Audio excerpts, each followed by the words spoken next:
Are you ready for what I've been reading in the exciting genre of new adult? I tried out Colleen Hoover's Ugly Love, which everyone loves so much. I'd read Hopeless by her, and I was okay with it, but I was not over the moon, I have to admit. But Ugly Love, I really liked this book. It's kind of told in two parts, one part in the present where Miles and Tate strike up a no-strings-attached relationship, and the second part is in the past with a series of flashbacks to Miles and his high school love of his life.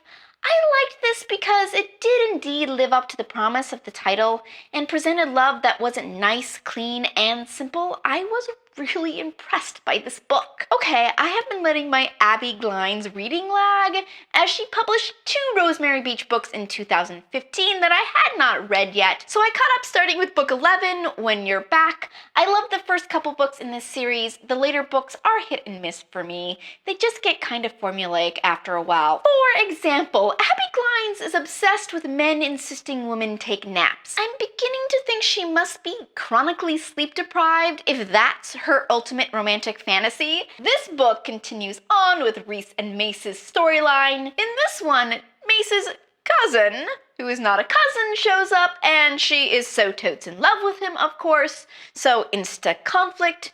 If you can't tell, this is not my favorite of the series. Plus, there's a secondary storyline, which then flows into the next book, which I just absolutely hated. We'll get into that. Because then I picked up book 12, The Best Goodbye, which is about Captain and Rose. She's a single mom who works in his restaurant, and per Abbi Glines' usual style, many soap opera-y things occur.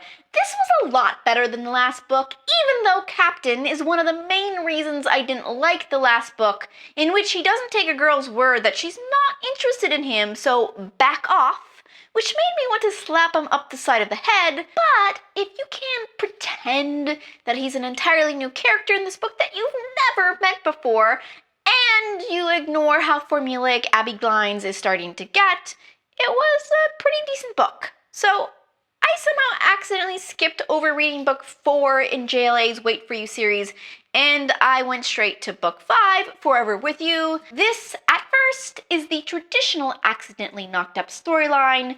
2 anti-relationship people have to learn how to deal. I've read this initial plot a million times, but by the end, it has morphed into something entirely different, and it's far more compelling, and this really reaffirmed my faith in this series. So once I realized I'd accidentally skipped a book, I went back for book 4, Fall With Me, which explains some of the confusing scenes from book 5. Let me tell you, I now know a lot more about what's going on. This one is about Roxy, bartender, and Reese, officer of the law. He thinks they had sex and he was too drunk to remember. She knows he passed out before that happened, but is too embarrassed to tell him. And then there's a stalker. This was pretty cute.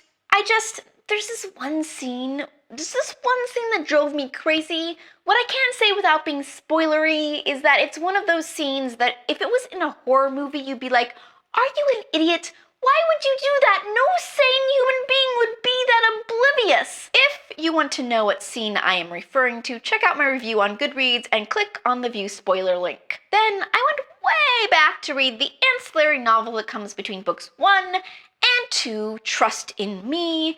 It's number 1.5, but it is not a novella. It's actually over 300 pages. It's pretty much book 1 rewritten from Cameron's point of view.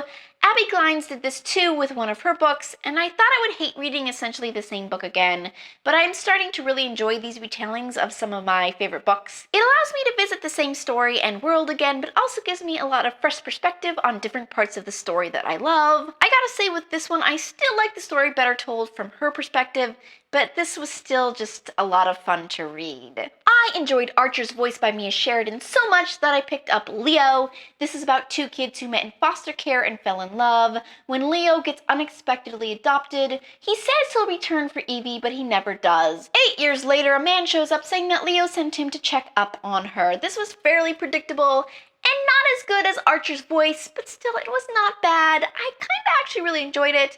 Corny plot and all. I am almost through my current new adult TBR. I need more suggestions. What is the latest and the greatest?